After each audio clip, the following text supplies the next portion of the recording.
Hai, Assalamualaikum. Saya Ainin Sofia binti Iskandar, memegang nombor matrik P123878. Assalamualaikum dan selamat sejahtera. Nama saya Sofia Amira binti Zulkifli dan nombor matrik saya ialah P123698. Assalamualaikum warahmatullahi wabarakatuh. Nama saya Aika binti Muhammad Rafi. Nombor matrik saya adalah P124494. Saya daripada set KP2. Assalamualaikum warahmatullahi wabarakatuh. Nama saya Nur Ain binti Ghazali. Nombor matrik P123784. Saya merupakan kumpulan 1 daripada IPGKB set 2. Assalamualaikum dan selamat sejahtera. Artikel yang telah dipilih oleh kumpulan kami bertajuk Impak dan Cabaran Pelaksanaan Pengajaran dan Pembelajaran Atas Talian Semasa Perintah Kawalan Pergerakan ataupun dikenali sebagai PKP. Artikel ini ditulis oleh Nilavani anak perempuan Mahalingam dan Khairul Azhar Jamaluddin. Artikel ini telah diterbitkan pada 31 Disember 2021.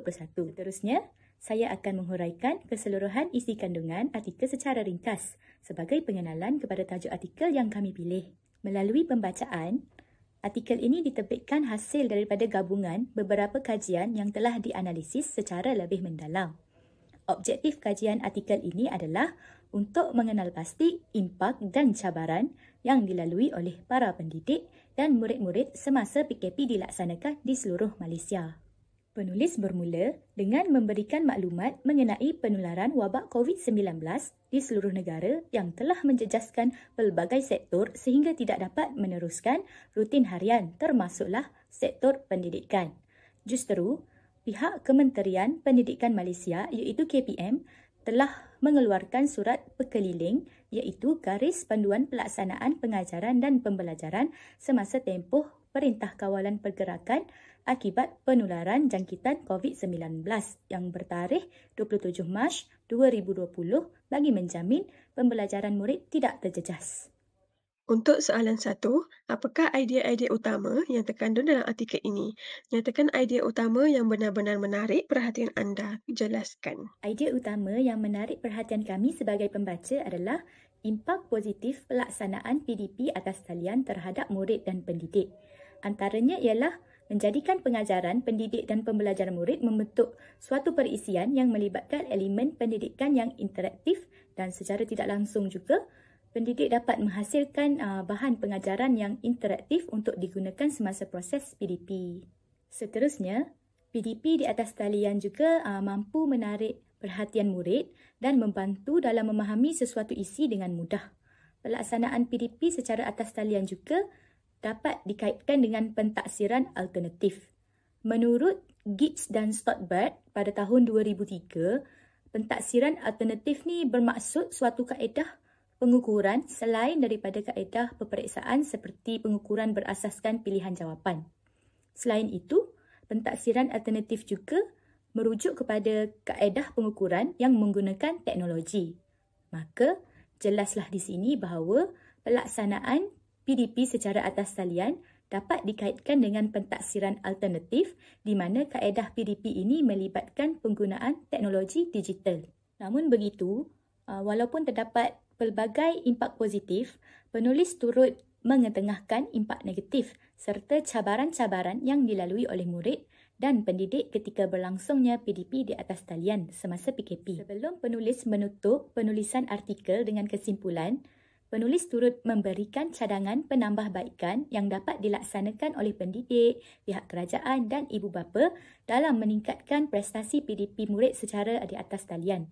Untuk penjelasan yang lebih lanjut, rakan saya akan memberikan huraian yang seterusnya. Terima kasih. Nombor 2 iaitu adakah terdapat sebarang idea baharu dalam artikel ini? Bolehkah informasi dalam artikel ini boleh digunakan secara praktikal? Jelaskan. Okey, idea baharu dalam artikel ini adalah pengajaran dan pembelajaran di rumah PDPR iaitu secara talian ataupun dua talian mengikut ketahapan pendidik dan murid. Pembelajaran atas talian semasa pandemik merupakan kaedah baru dalam pengajaran yang membolehkan pendekatan bertumpu kepada pendidik diubah kepada pembelajaran berpusatkan murid. Pembelajaran atas talian telah menggunakan pelbagai aplikasi menyadukan tulisan, grafik visual, perkataan, animasi, video serta audio. Idea baru ini diguna pakai sehingga sekarang kerana pembelajaran melalui aplikasi permainan seperti Quizzes, Bahaslight, Quizlet, Caradesk dan lain-lain telah banyak membantu kanak-kanak ketika pembelajaran di rumah. Permainan dalam talian ini telah membantu pelajar untuk meningkatkan pembelajaran mereka kerana terdapat tarikan terhadap mereka untuk belajar adalah melalui permainan. Sehingga kini, pembelajaran di dalam kelas masih boleh guru terapkan yang telah menggunakan aplikasi yang telah diterapkan permainan yang telah digunakan pakai ketika pembelajaran di rumah agar menarik minat pelajar dan meningkatkan daya pemikiran mereka.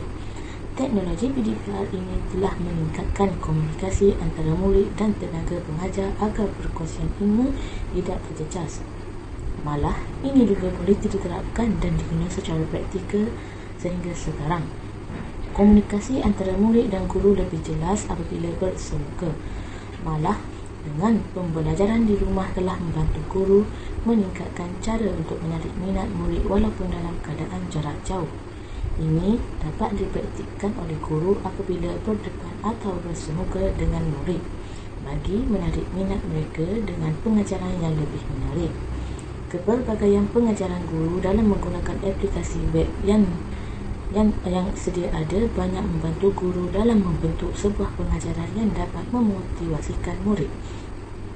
Guru juga dapat mengasah bakat mereka dalam menggunakan teknologi seiring dengan murid pada zaman 2023, di mana pada kini kita tahu bahawa murid zaman sekarang menggunakan teknologi lebih pada kita. Anda bersetuju atau tidak bersetuju dengan segala intipati utama atau perdebatan perbincangan hujahan dalam artikel? Saya bersetuju dengan intipati utama perbincangan dalam artikel ini yang membincangkan tentang impak positif dan impak negatif pelaksanaan pengajaran dan pembelajaran atas talian kepada murid dan juga pendidik.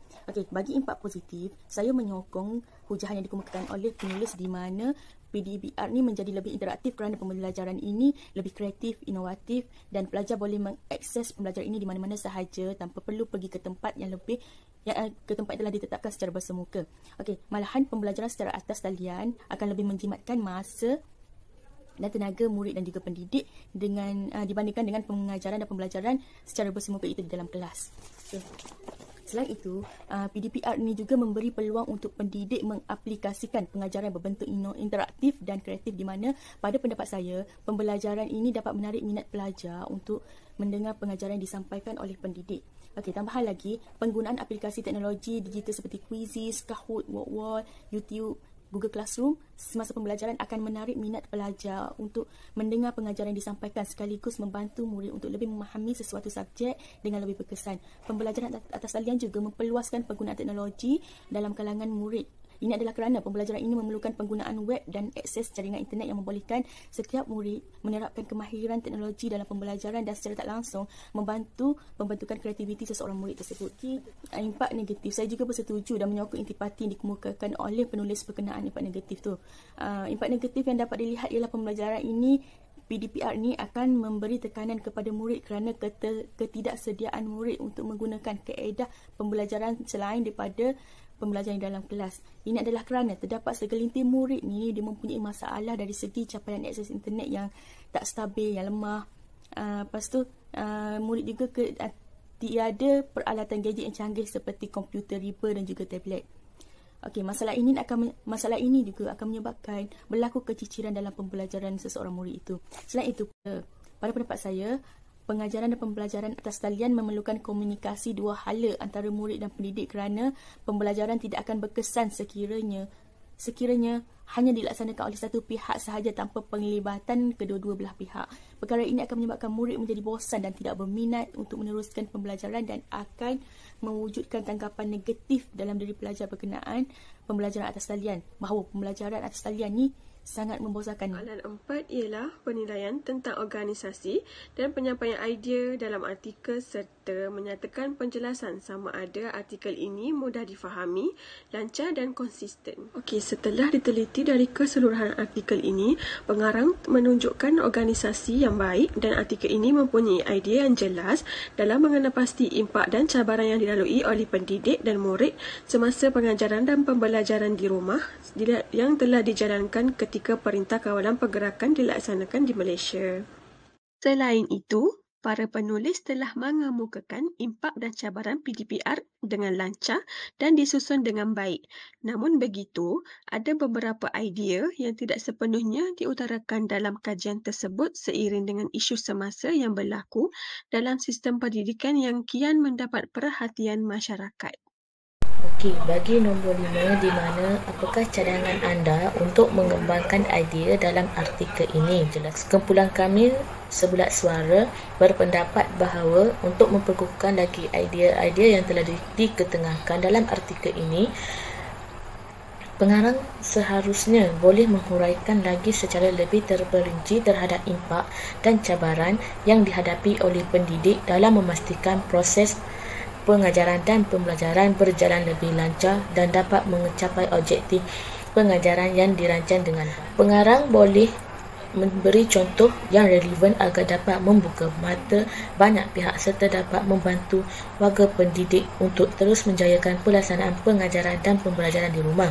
Dalam talian ini sejajar dengan arahan oleh Kementerian Pelajaran Malaysia bagi menentukan pembelajaran murid tidak terkendala. Sekiranya pengarang mampu memberi kupasan yang lebih mendalam terhadap impak dan cabaran yang telah diutarakan dalam penulisan artikel ini bersama contoh yang relevan seperti kaitkan isu-isu semasa, menyatakan contoh penggunaan aplikasi Web 2.0 kepada pendidik seperti aplikasi WordWall, Genially, Beacons, Bamboozle, AdApps dan pelbagai aplikasi percuma yang boleh didapati di laman sesawang dan dalam pembentukan pembelajaran yang interaktif dan inovatif.